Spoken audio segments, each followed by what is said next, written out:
sapa di dalam nama Tuhan Yesus Kristus. Engkaulah Tuhan atas hidup kami. Dunia mulai bergoncang, masalah datang silih berganti, keamanan dan ketentraman kadang-kadang dipertanyakan, tetapi kami mau tetap pegang tangan Tuhan. Kami mau melangkah bersama dengan Engkau setiap hari. Terima kasih Bapa di surga. Kami tinggikan nama-Mu, kami muliakan Engkau, dan kami ada di rumah-Mu, di tempat-Mu untuk mendengar suara Tuhan. Sampaikanlah maksud-Mu, isi hati-Mu. Tolong kami untuk memahami segala hal yang akan menghalangi bibit firman Tuhan atau benih firman Tuhan ditaburkan. Kami tolak di dalam nama Yesus segala ketakutan, kecemasan, kekhawatiran, atau apapun juga yang akan mengambil firman. Tuhan tolong hamba-Mu dan kami semuanya. Demi dan melalui Tuhan kami Yesus Kristus kami sambung firman-Mu pada pagi hari ini. Amin. Silakan duduk Bapak Ibu Saudara yang kekasih dalam Tuhan. Ya, baik, shalom. Selamat Tuhan. Terima kasih tim pemuji boleh mengajak kita puji menyembah Tuhan, mengabdi Tuhan di dalam hidup kita. Bapak Ibu Saudara yang kekasih dalam Tuhan, mari kita membaca kebenaran firman Tuhan yang sudah disediakan, dan kita akan membaca merenungkan bagian ini dari kitab Yehezkiel pasal 36. Kita akan membaca ayat 24 sampai ayat 27.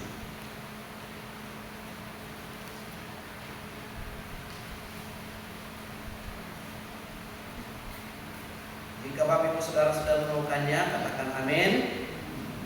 Ya, saya sekali lagi mengajak kita berdiri. Maaf, harusnya kita baca firman Tuhan sambil berdiri. Yehezkiel pasal 36, kita akan membaca ayat 24 sampai 27. Saya akan bacakan ayat 24, 25 Bapak Ibu Saudara dan seterusnya sampai ayat 27. Aku akan mengambil kamu dari bangsa-bangsa dan mengumpulkan kamu dari semua negeri, serta akan membawa kamu kembali ke tanahmu. Aku akan mengeluarkan kepadamu air jernih yang akan mengeluarkan kamu dari segala najisnya dan dari semua perkara-perkaramu. Aku akan memberikan kepadamu hati yang baru dan roh yang baru dalam batinmu. Aku akan menyingkirkan dari tubuhmu hati yang membatu dan memberikan kepadamu hati yang lembut. Dan aku akan membuat kamu hidup menurut segala ketetapan-ketetapanku dan tetap berpegang pada peraturan-peraturanku dan melakukannya. Amin. Silakan duduk kembali, Ibu Saudara yang kekasih dalam Tuhan. Kita akan belajar kebenaran firman Tuhan pada hari ini, melangkah dengan hati yang baru.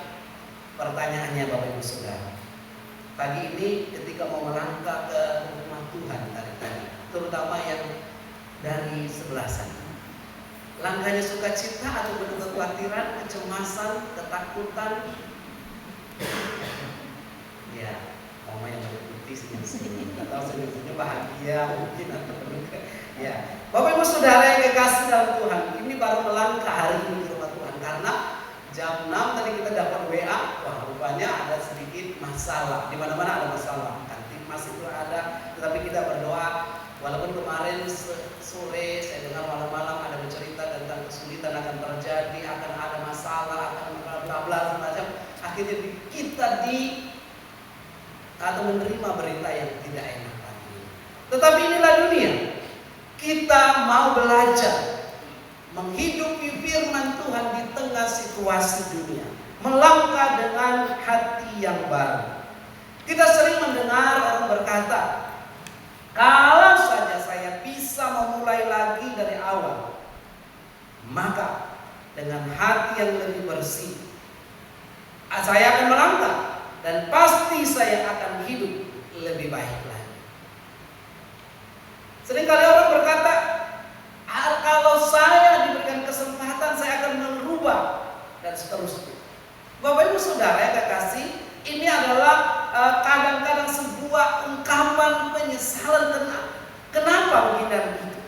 Namun kabar baiknya pagi ini yang mau kita sampaikan, Tuhan memberikan janji untuk memperbaharui hati kita. Tuhan memberikan janji supaya kita memiliki roh yang taat, dan Roh Kudus akan membimbing kita. Maka kita coba kita bayangkan dulu Bapak Ibu Saudara, sebuah cangkir keramik yang indah, tetapi penuh dengan noda kopi dan kotoran jamur yang telah mengendap selama berbulan-bulan atau mungkin bertahun-tahun. Apakah Bapak Ibu Saudara hanya akan membersihkan bagian luarnya dan memberikan berbagai macam sabun dan usapan dan seterusnya untuk membersihkannya, pakai berbagai sabun? Tentu tidak.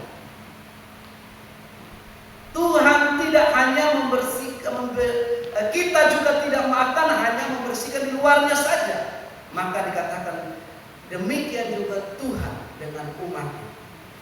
Dia tidak hanya membersihkan secara kelihatan di luar, tetapi di dalam hatinya. Maka tidak salah kita belajar bagaimana supaya dapat melangkah dengan hati yang baru.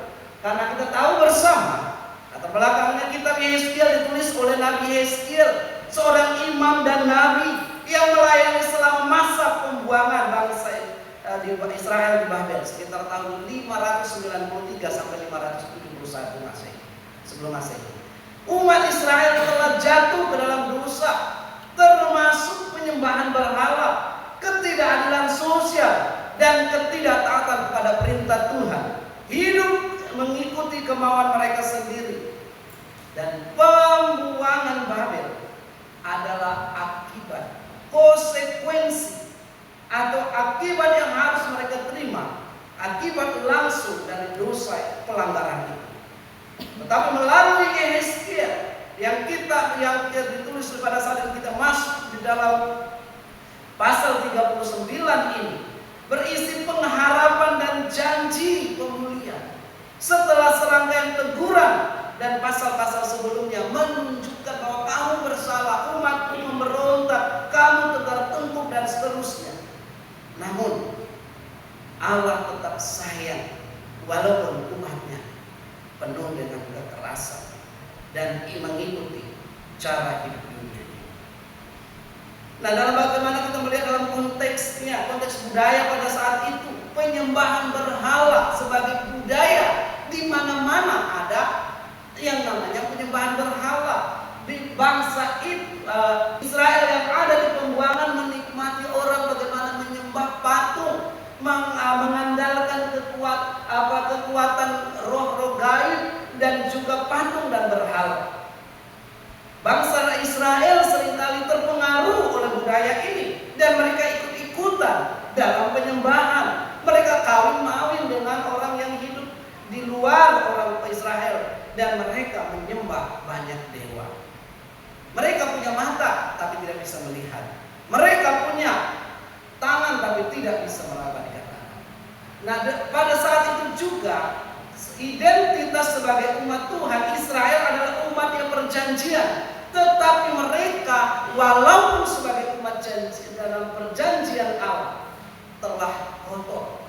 Noda ada di mana-mana. Mereka membuat kehilangan status mereka sebagai bangsa yang sudah disucikan. Umat pilihan Allah yang dikuduskan itu dan dikhususkan di dunia ini sudah kehilangan identitas. Inilah budaya mereka. Mereka mengikuti budaya asing. Dan juga mereka dikatakan hidup dalam pengasingan sebagai hukuman. Pembuangan ke Babel melambangkan pemisahan dari tanah perjanjian, jauh dari hadirat Allah. Tanah Israel memiliki makna spiritual, bukan hanya fisik, tetapi sebagai Allah berdiam di sana. Dan ketika mereka diangkut dan dibuang ke Babel, mereka jauh dari Tuhan. Yang mereka percaya Tuhan ada di Yerusalem pada saat itu. Bapak Ibu Saudara yang terkasih, dalam konteks teologisnya kita melihat bahwa anugerah Tuhan tetap ada. Maka dikatakan pemulihan adalah karya sepenuhnya dari Tuhan, bukan karena Israel layak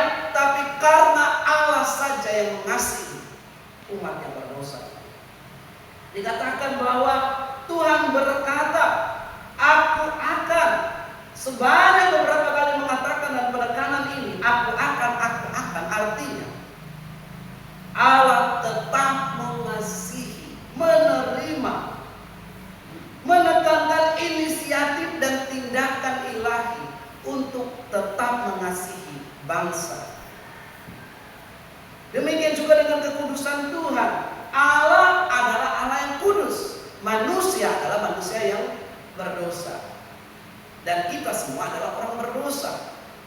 Tetapi Allah yang kudus dalam konteks ini mau menyatakan diri bahwa pemulihan ini adalah demi nama Tuhan, supaya Tuhan jangan dilihat sebagai seperti bangsa ini, maka aku akan memulihkan mereka, sehingga nama Tuhan yang dicemarkan oleh dosa-dosa Israel, ayat 22 sampai 23. Coba kita lihat, apa sih kecemaran yang mereka lakukan?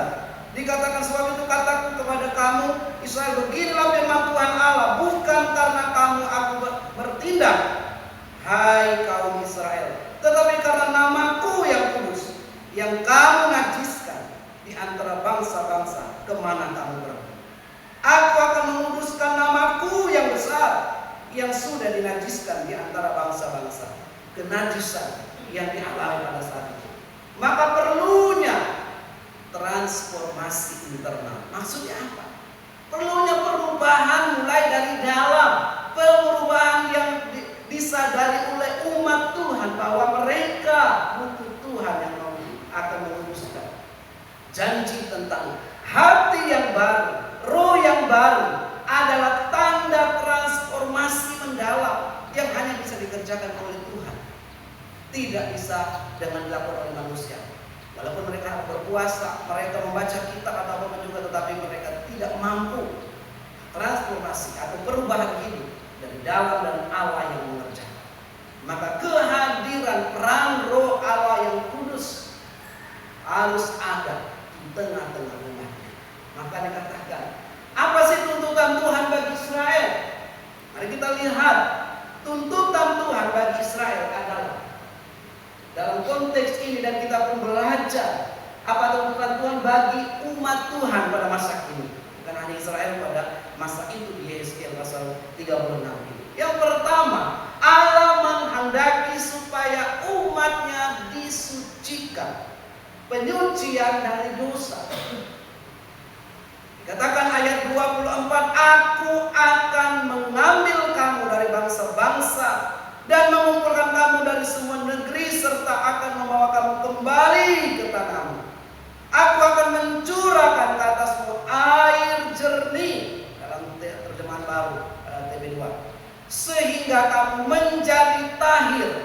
Air menggambarkan untuk membersihkan. Aku akan mentahirkan kamu dari segala kenajisan dan berhala. Nah, dalam konteks ini, ayat ini berbicara tentang janji pemulihan Allah bagi orang yang sudah ternajiskan, ternodahkan, yang sudah tercampur baur, mengikuti orang-orang bahagia yang menyembah berhala, dan mengikuti cara hidup yang tidak berkenan kepada Tuhan. Tuhan berjanji untuk mengumpulkan mereka dari bangsa-bangsa, tempat mereka tersebar, dan membawa mereka ke tanah perjanjian.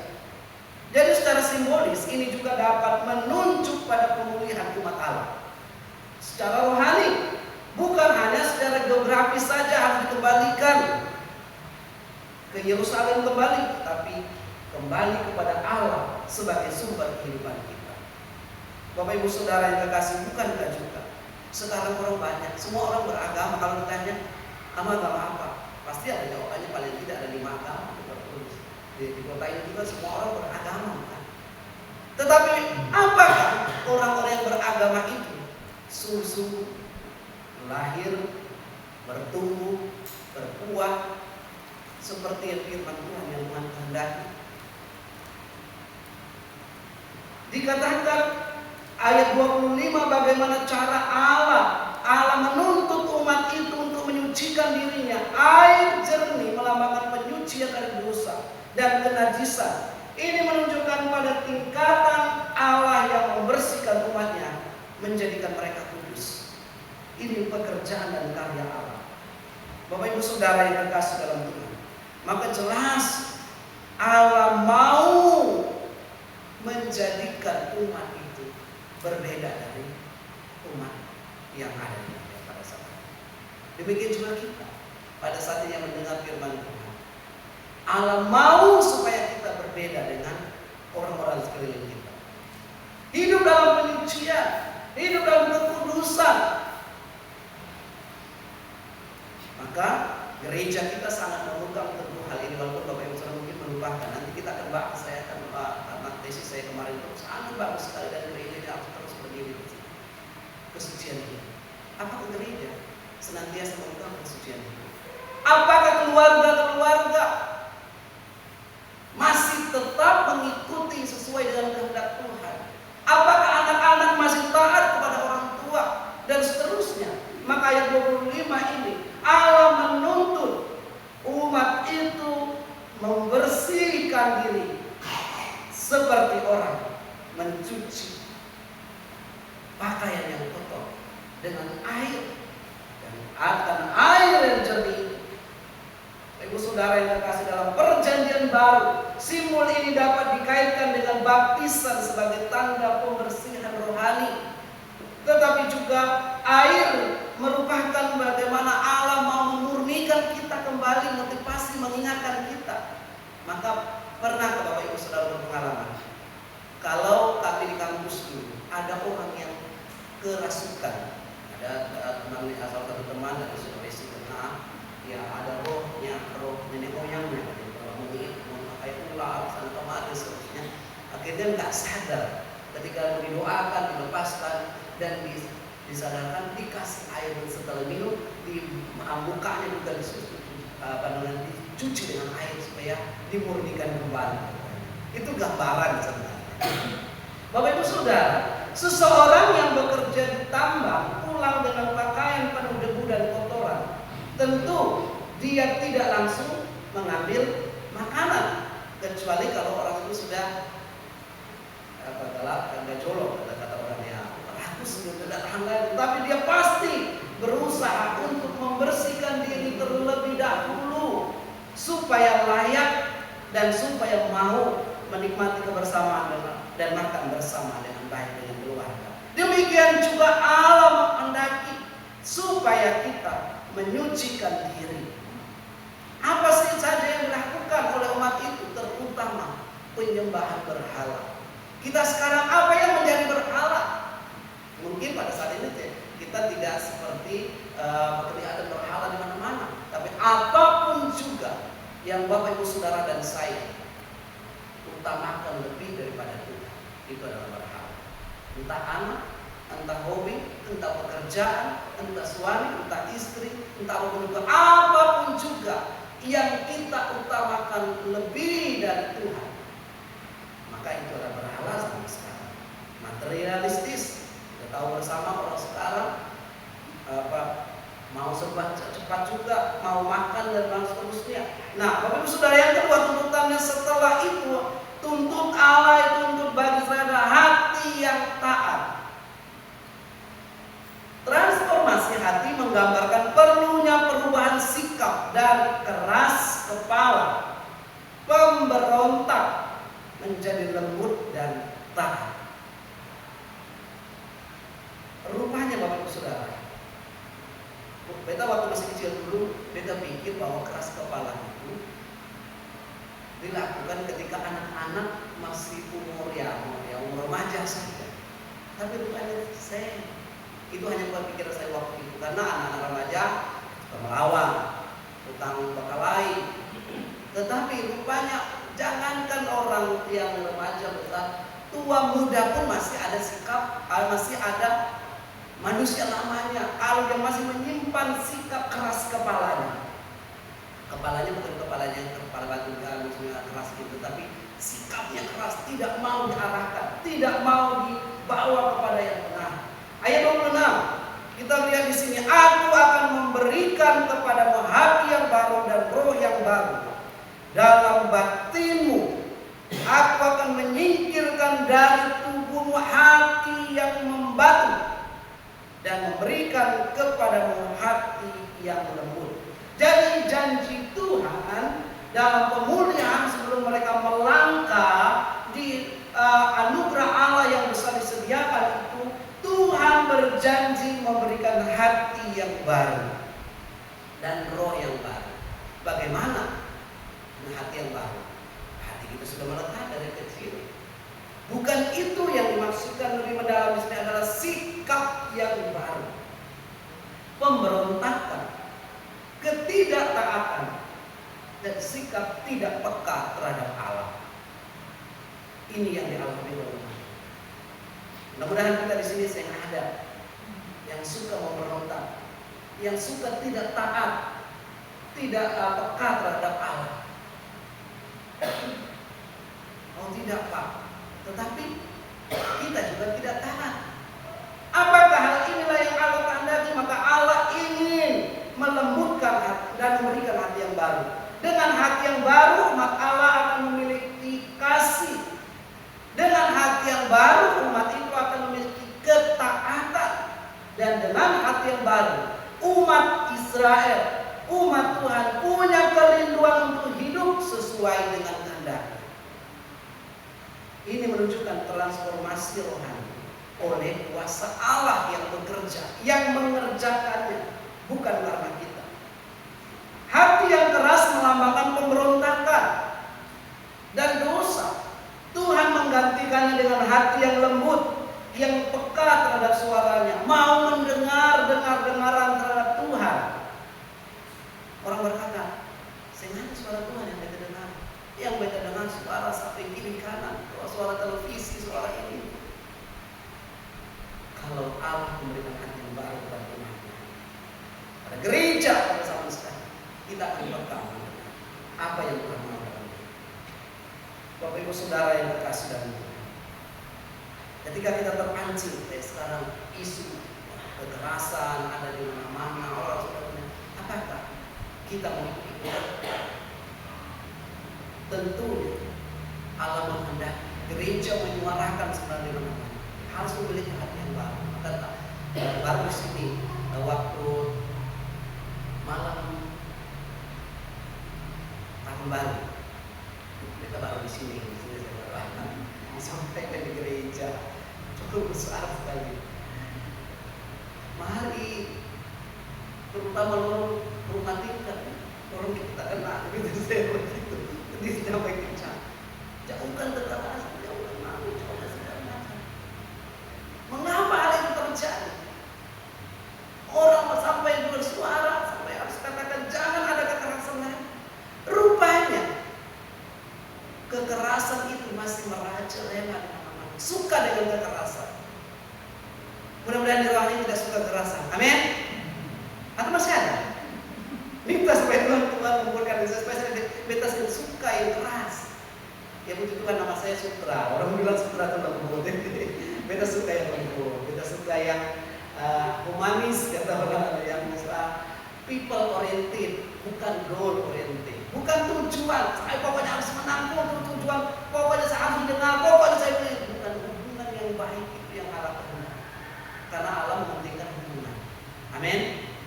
Demikian juga kita sebagai umat Tuhan, jangan biarkan roh kekerasan itu ada. Maka ketika anak muda, walaupun beberapa orang kita ada anak muda di sini, misalnya diajak, ayo kita tersakiti, ayo kita tersakiti juga orang. Jangan mau. Beta sudah memiliki hati yang baru. Beta sudah memiliki cara pikir yang baru. Saya ikut-ikutan. Tetapi Bapak Ibu Saudara yang kekasih, Allah menghendaki itu terus menerus sampai seterusnya. Apakah hati kita masih keras terhadap firman Tuhan? Mintalah hati kita supaya kita diperbaharui. Ada seseorang berkata, mulai lagi dia menyinggung saya, terus bimbang. Padahal firman Tuhan mungkin kadang-kadang disampaikan, ya pokoknya harus disampaikan begitu sesuai dengan apa yang Tuhan mau. Tapi ketika Bapak Ibu sudah tersinggung, jangan tersinggung. Tuhan ampuni saya, kayaknya beta memang begitu. Adakah orang di sini yang begitu? Saya tahu. Mungkin kadang-kadang kita menjaga di bawah kita. tapi Allah menghendaki kita melangkah di tahun ini dengan hati yang baru. Boleh pakai baju lama, boleh pakai sepatu yang lama karena masih satu ukuran dengan kita, tapi hati dan roh kita diperbaharui. Amin. Hidup kita diperbaharui seperti mengganti baterai yang sudah mati dengan baterai yang baru. Hati yang baru dari Tuhan memberikan kita kekuatan untuk hidup sesuai dengan kehendak. Betapapun beratnya, betapapun sulitnya, betapapun dunia ini tidak menjanjikan keamanan. Maka tadi malam itu makanya sharing saya mendengar jarak jauh. Ini berbicara mengenai kemajuan, ini berbicara mengenai virus, ini berbicara ketakutan yang akan terjadi. Memang inilah dunia, tetapi kita memiliki roh yang baru, siap menghadapi segala situasi, melangkah di tahun ini dengan anugerah Allah. Amin. Yang bekerja tetaplah bekerja, muliakanlah Tuhan dengan hati yang baru. Jangan ada istilah yang kalau saya 10 tahun di perusahaan bersama. Jangan atas dasar atas Bapak senang saya kerjakan ini karena Bapak senang. Saya melaksanakan tugas ini karena atasan saya yang suruh. Karena memiliki hati yang baru. Saya mengerjakan tugas ini karena Tuhan ada dalam diri saya. Saya tunduk kepada peraturan ini karena Tuhan ada dalam diri saya. Termasuk ketika bayar pajak. Halo bapak-bapak, ibu-ibu yang masih di kendaraan, masih ada ketaatan dalam diri kita bayar pajak?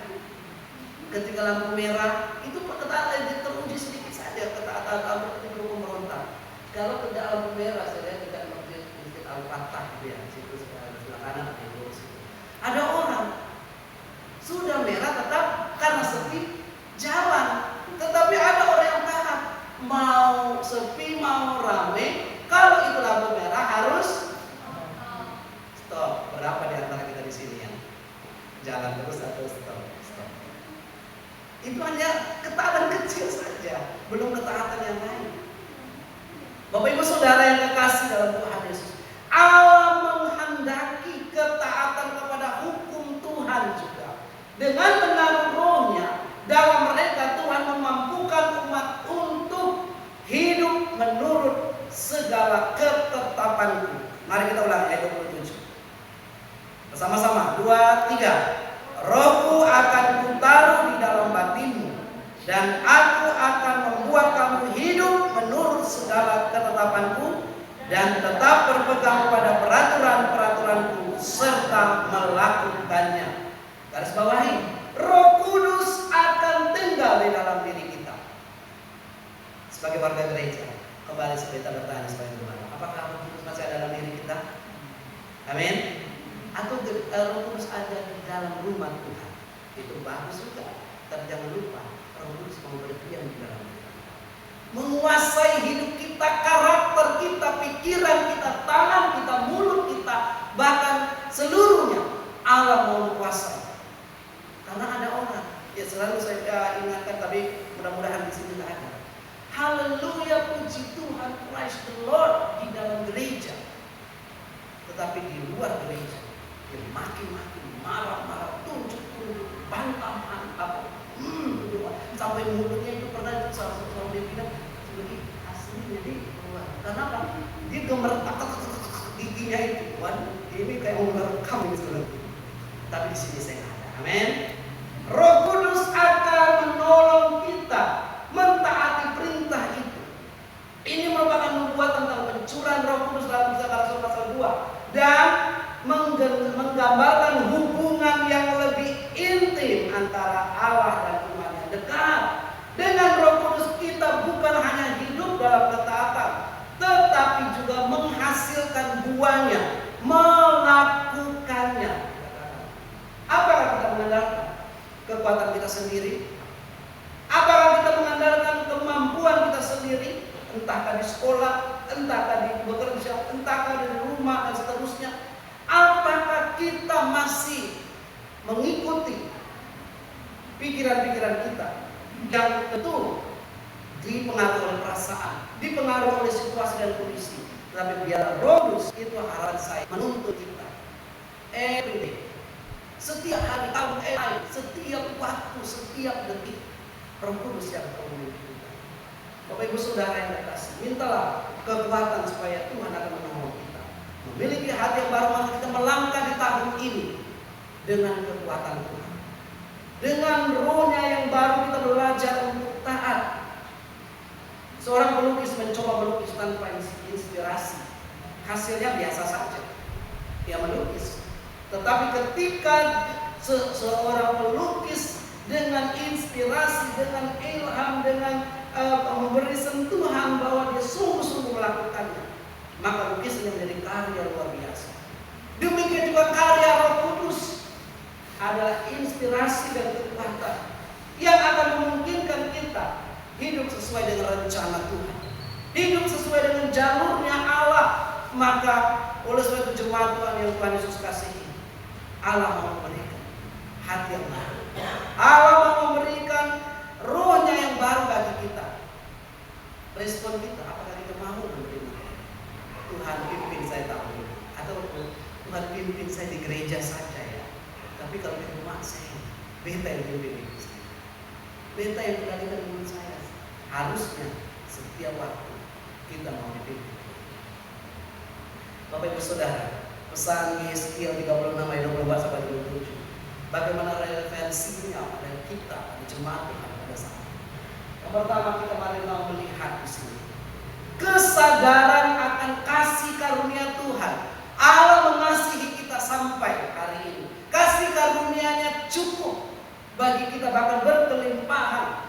Sama seperti Israel, kita sering gagal memenuhi standar ketulusan Tuhan. Atau ada yang sudah sempurna.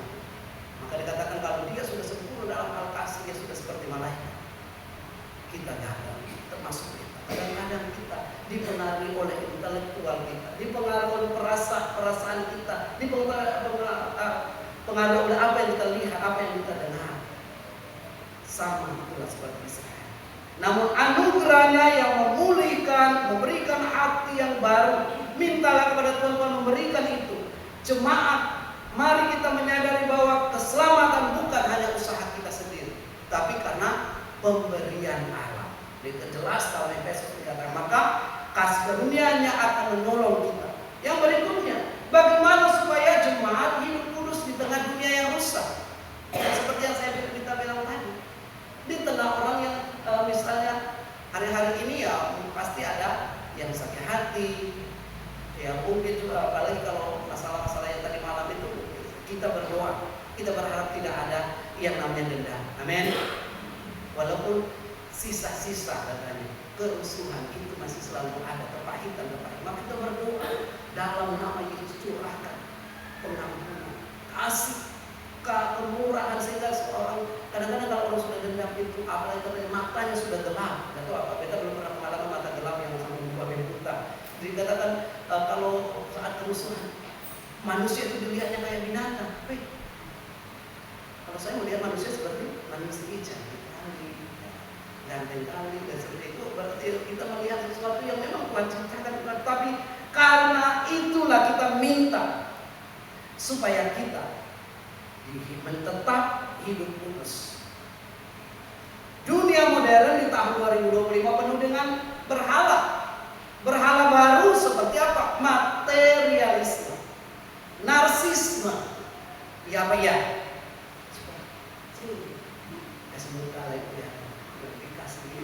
Narsis, tahu narsis? Ya suka diakui, suka di mana-mana. Bahkan maka dikatakan di dalam orang di TikTok ya, orang sudah terjatuh, dia narsis dia, supaya dilihat bahwa dia bagus. Padahal orang itu perlu ditolong. Orang sudah jatuh di anak ini, saya yang memanfaatkan dia. Memang dia walaupun dia mau reporter, tapi itu salah. Narsisisme, relativisme moral. Zaman sekarang kita berhadapan dengan relativisme. Kenapa? Sehingga segala sesuatu nggak apa-apa, hak asasi manusia kok. Maka ada namanya gereja dituntut di luar negeri, mungkin di Indonesia belum dituntut gara-gara tidak mau menikahkan orang yang satu jenis. Maksudnya sama manusia, maksudnya laki-laki dengan laki-laki Sehingga ini hak asasi kami mau dinikahkan. Woi, sadar harusnya. Tetapi inilah dunia. Dan kita kalau tidak berdiri pada porsi yang benar, maka kita pun ya itu kan hak mereka. Apakah begitu kita orang percaya?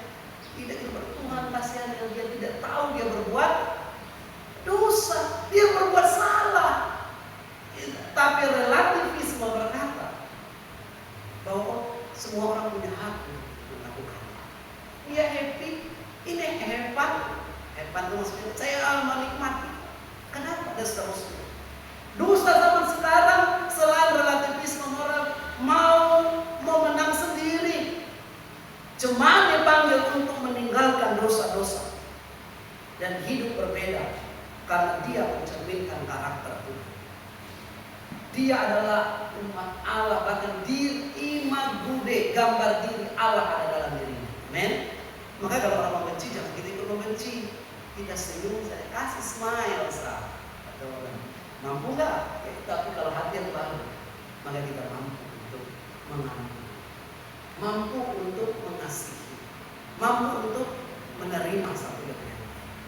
Bapak Ibu Saudara yang dikasihi, berikutnya dikatakan transformasi hati sebagai fondasi hidup Kristen. Dikatakan aku akan memberikan kepadamu hati yang baru. Demikian juga gereja sekarang. Tuhan tidak hanya memanggil jemaat untuk perubahan perilaku, tetapi perubahan hati. Jemaat didorong untuk membuka hati kepada Tuhan. Maka ada membuka hati itu jamaah. Kenapa? Kita perlu dijamah Tuhan senantiasa. Karena kalau enggak, antara dua. Kalau bukan Tuhan yang jamah, siapa yang jamah? Setan. Kalau orang suka bisnis, setan suka jamah juga. Dia suka mempengaruhi, suka mengobok-obok, suka perasaan bahkan keluarga Kristen banyak yang hancur, rumah tangga keluar, gereja itu hancur, suka dihancurkan oleh kuasa iblis. Oleh sebab itu jangan dibiarkan. Jemaat kita biarlah memiliki hati yang baru, Roh Kudus dengan pikiran yang baru. Jangan berpikir Victor, apa itu Victor? Pikiran kotor. Orang berkata belum sampai kepada maksudnya. Beta sudah tahu maksudnya. Jadi itu Victor. Ya mudah-mudahan sini saya nggak ada ya. Beta sudah tahu. Jangan sampai, kita harus pahami dulu. Milikilah pikiran yang baru. Yang saya belajar memahami dia. Hati yang mau mengasihi dan mengampuni. Berikutnya, halo Bapak Ibu Saudara, bagian-bagian yang terakhir. Masihkah kita ketergantungan pada kekuatan Roh Kudus? Aku akan memberikan roh yang baru. Artinya roh yang dalam diri kita ini bukan, maka dikatakan dalam Galatia, Paulus berkata, hidupku bukannya aku lagi. Berani sih dikatakan demikian? Berani Pak di gereja, tapi di rumah ya kadang-kadang di jalan ya mesti kita ragu-ragu. Dikatakan bahwa kalau kita sebagai umat Allah, ketergantungan kita kepada Roh Kudus setiap hari. Kehadiran Roh Kudus dalam diri hidup orang percaya adalah sumber kekuatan untuk menghadapi tantangan zaman, untuk menghadapi berbagai liku-liku kehidupan ini. Jemaat kita diajak untuk hidup dalam pimpinan Roh Kudus setiap waktu. Sehingga peganglah tanganku Roh Kudus. Kenapa? Karena kita butuh Tuhan setiap waktu. Jadi Bapak Ibu Saudara, mari kita memiliki komitmen melangkah di tahun 2025 ini dengan hati yang baru, dengan roh yang baru, spirit yang baru, untuk menjadi lebih taat lagi, lebih menyenangkan Tuhan lagi, dan berbuah bagi hal-hal yang baik. Kita Allah hendak memakai kita dengan profesi kita masing-masing. Tidak semuanya kita jadi pendeta, tidak semuanya juga kita jadi pekerja, tidak semuanya juga kita, semuanya dalam diri kita Allah menghendaki, Roh Kudus mau memakai dalam segala lini kehidupan supaya kita memiliki hati yang baru. Jangan memiliki hati yang lama. Nanti coba saling mengingatkan sama lain. Kalau masih manusia lamanya, misalnya satu kecil saja, gampang tersinggung. Saling hati baru tuh, saya tersinggung lagi. Tapi juga jangan juga gampang menyinggung orang. Perlu juga kita sebagai hati yang baru, koreksi diri kita, apakah kata saya nanti tersinggung, apakah sikap saya tersinggung dan seterusnya. Di tahun yang baru ini 2025, maka dikatakan ayat 27, Rohku akan kutaruh dalam batinmu, dan aku akan membuat kamu hidup menurut segala ketetapanku, dan tetap berpegang pada peraturanku serta melakukannya. Inilah yang paling indah. Jangan menjadi kita Kristen yang anak-anak, tapi jadilah Kristen yang dewasa. Yeskiel pasal 36 ayat 24 sampai 27 kesimpulannya mengingatkan bahwa Tuhan adalah sumber transformasi sejarah. Bangsa Israel Allah kumpulkan, Allah murnikan dari dosa mereka, diampuni, disucikan seperti orang mencuci air. Janji tentang hati yang baru, janji Allah tentang roh yang baru, dan janji tentang kehadiran Roh Kudus bahkan diberikan menjadi roh yang baru dalam diri orang adalah harapan besar bagi jemaat dalam waktu kelak.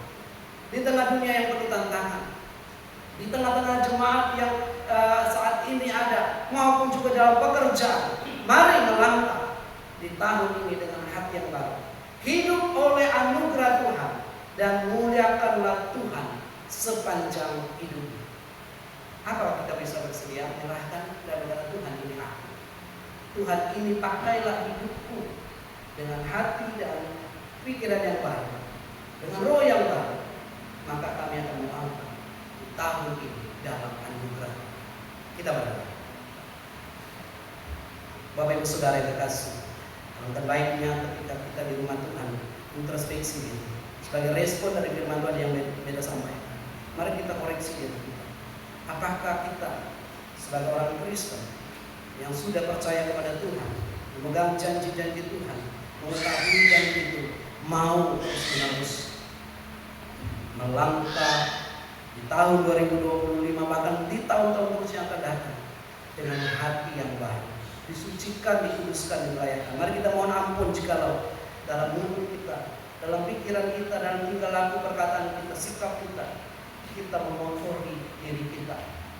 Mohon ampun di hadapan Tuhan. Demikian juga biarlah sungguh rohnya yang baru, ada ketaatan, ada sikap kerendahan hati, bukan pemberontakan, bukan pertikaian atau masalah-masalah, tapi kita hidup berdamai dan memuliakan Tuhan. Ya Bapa di surga, Engkau melihat hati hamba, Engkau melihat hati semua jemaat-Mu. Tidak ada yang tersembunyi di hadapan-Mu. Firman-Mu mengajarkan kepada kami melangkah bersama dengan Tuhan di tahun ini dengan hati yang baru, dengan roh yang baru. Tolong kami, hati kami supaya terus diperbaharui, memiliki hati seperti Engkau, memiliki roh seperti Engkau. Kami terus mengalah dalam melayani Tuhan, menyaksikan kemurahan Tuhan, menjadi berkat di lingkungan kami, di dalam pekerjaan kami, di dalam studi kami, sekolah kami, maupun juga dalam masyarakat di mana kami tinggal. Terima kasih Bapak Saudara. Ampuni dosa-dosa kami dan layakkan kami untuk dapat menjadi pelaku dari kebenaran firman. Demi dan melalui Tuhan kami Yesus Kristus, kami bersyukur atas firman Haleluya. Amin. Kami sedang berdoa.